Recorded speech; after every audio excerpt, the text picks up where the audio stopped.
A very good afternoon. My name is Pavan Bijani and we are Group 8. The organization that we have chosen is Taj Hotels, Resorts and Palaces.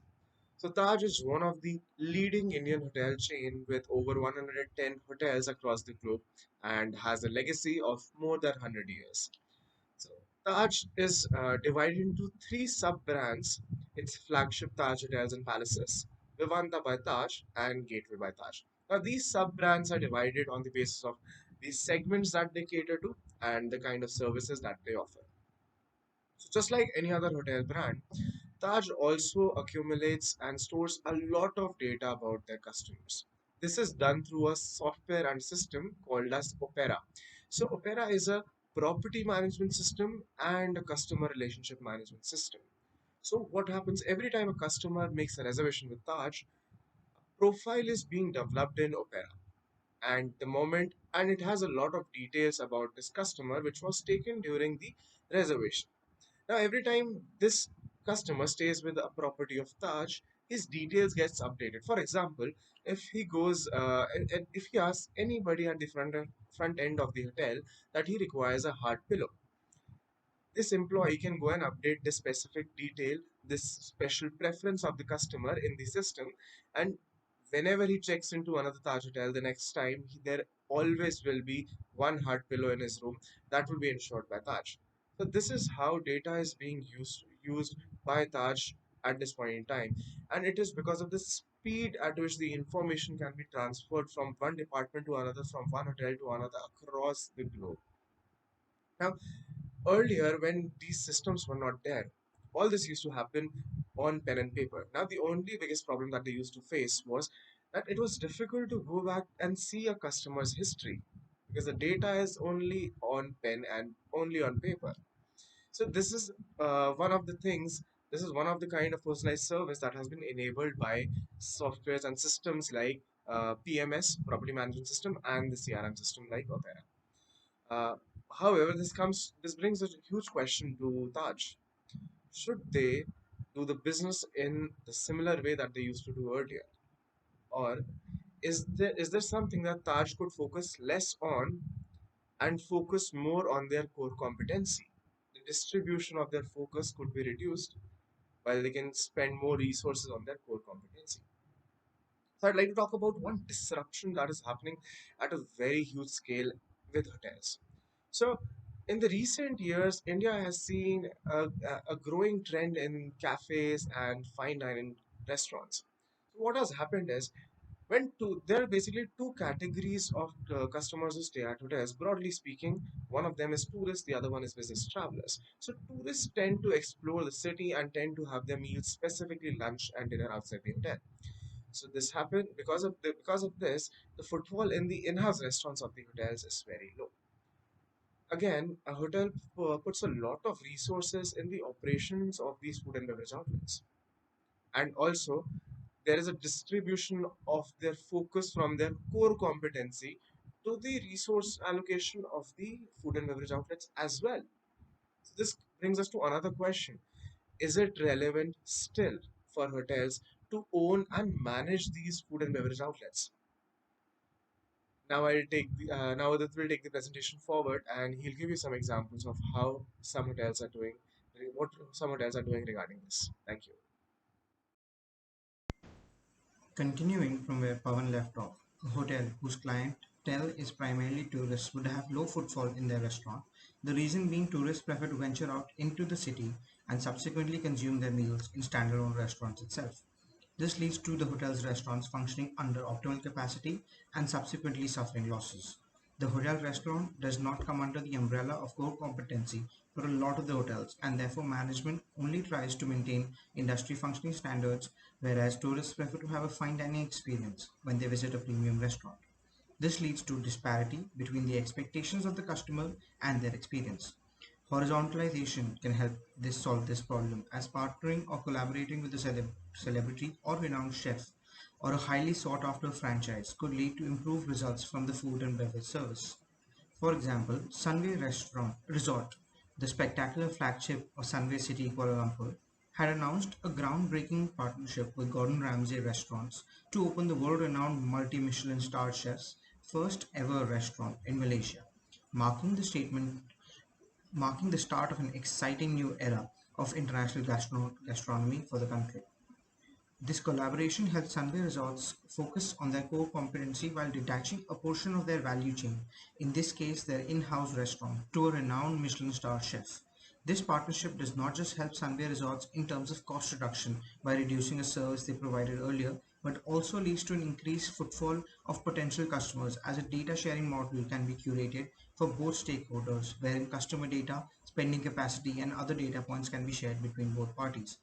Furthermore, as this would be the first Gordon Ramsay bar and grill outside of London, its exclusivity generates a demand of its own that would benefit Sunway Resorts as customers would choose to stay at the hotel as well. Kavya will be taking it forward from here. So I'll be talking about the restructuring of the company.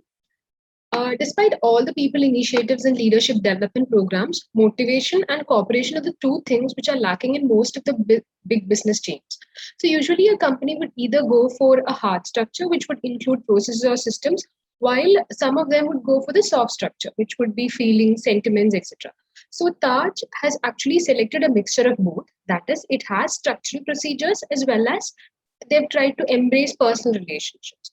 So, like every other huge business giant, Taj has also faced some obstacles over years.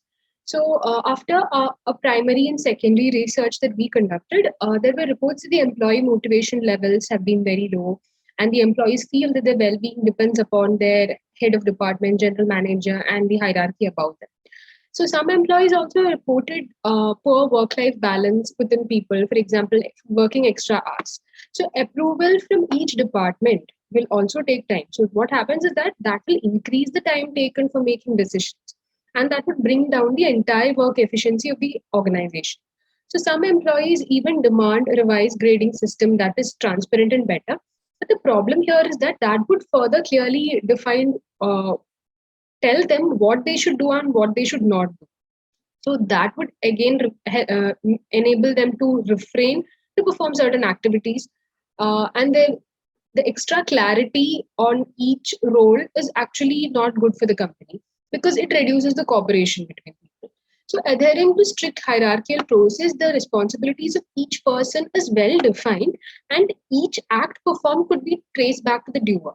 So each person will be accountable for his or her actions.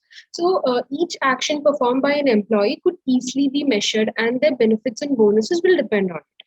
So rewarding people in such a manner will enable them to put their energy and attention towards only those parameters that will fetch them bonus. So that will in turn make them work for achieving targets. And if they don't reach those targets, it may often lead to cheating and unfair practices to justify these measures. So all this is just making the employee work for compensation and not for the betterment of the company. So being a large chain with a lot of subsidiaries, it is hard to take care of each and every aspects, and there are more chances of mishaps happening within the management. So adding on more procedures, more reforms, and better processes, the company is only increasing the clarity, accountability, and measurement parameters. So in short, Taj Hotels is still following an efficiency paradigm, and let's see how they can restructure it. And I now request Manish to take over. Yeah.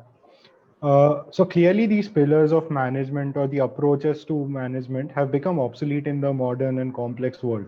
And this is actually drastically affecting the organization's productivity. Now, even Taj for that matter needs to shift from an efficiency paradigm towards a productivity paradigm. Now, how do they do this?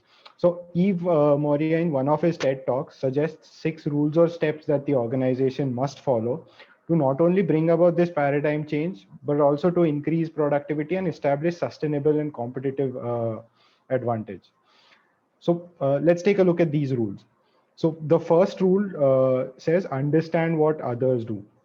Now, this means that employees don't just need to know what they are doing in the value chain, but also what others are doing and how they are contributing to the productivity of the organization.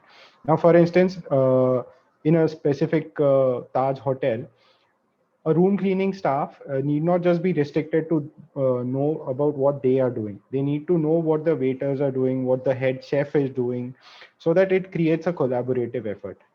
But how do they establish this collaborative effort is the rule 2, which is reinforce integrators. Now, what this rule suggests is rather than having more and more interfaces and layers, which are evidently counterproductive, let the managers and let the employees have more autonomy and let them have more discretionary power. Now, as a consequence of this derives the rule 3, which is an increase in total quantity of power. So when employees are given this kind of liberty and autonomy to make decisions, they use their own judgment and intelligence to solve the day-to-day problems, and this allows them to become more efficient by making a better use of their time and the organization's resources. But practically speaking, rules 2 and 3 are not absolute. There are certain checks and balances which are required for this kind of liberty and autonomy, and which is the rule 3, which says extend the shadow of the future. Now, this talks about a feedback mechanism. Now, it's not just the managers who need to provide feedback to the employees, but it should work the other way around as well. And this in turn establishes a right mix of top-down and bottom-up approaches when it comes to overall value chain. Moving on to the rule 5, which is increasing reciprocity. So organizations need to encourage this. Whenever there is a need for collaboration or cooperation, every employee must feel free to ask for help, and employees at the same time, on the other hand, should also be willing to help the others who are asking for the same. So how do the organizations encourage this? And for starters, they need to move beyond the metrics of individual assessments and evaluation that we already talked about. So this is the last and the most important rule, which is reward those who cooperate. So and conversely, when it comes to failure, I mean, do not blame the failure, but blame the ones who fail to cooperate. So overall, I think the Taj Hotel needs to restructure their entire business operation by applying these simple and six simple rules to ensure the higher productivity by motivating employees to work not just for merely the compensation, but also for the betterment of the company. Now we'll be talking about the BCG strategy palette by Martin Reeves. There is no one size fits all when it comes to strategy that a company should follow or does follow. According to the 5 strategy palette of Martin Reeves, there are 5 basic quadrants that a company's strategy can fall into. These are adaptive, shaping, classical, visionary, and renewal.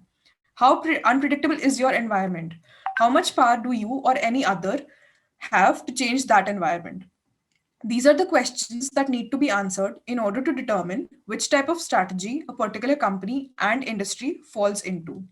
This basic palette takes 3 factors into consideration: the unpredictability, the malleability, and the harshness of both internal as well as external factors that determine a company's strategy.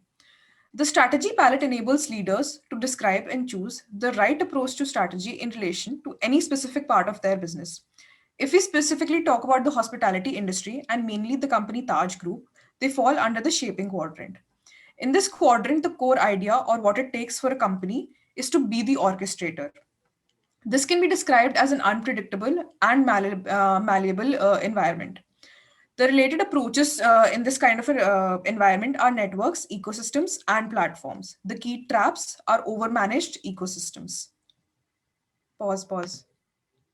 To talk about the path forward, what differentiates dreams and goals is how achievable and feasible the actions are. Thus, to have an actionable plan to the path forward for Taj Hotels requires to take a look at the following. 1. Taj Group of hotels can expand into the area of middle class earners who will grow to become 41% of the population of India by 2025. This can be done by growing subsidiaries with other names like the Gateway and Ginger brands so as to not dilute the Taj name, which resonates much more with luxury, but still lay claim to the market. 2. On the internal side, the group of hotels should approach decentralization to ensure increased levels of responsibility as well as trust and autonomy within the teams. This will ensure better cooperation between these teams. Three, post COVID-19, the goal will be to create a welcoming atmosphere to gain the trust and patronage of incoming guests. They need to ensure not only a great experience for them, but also to make it so that there is a good level of safety against the fears of COVID within the hotels, and also to make sure that the patrons have a great experience.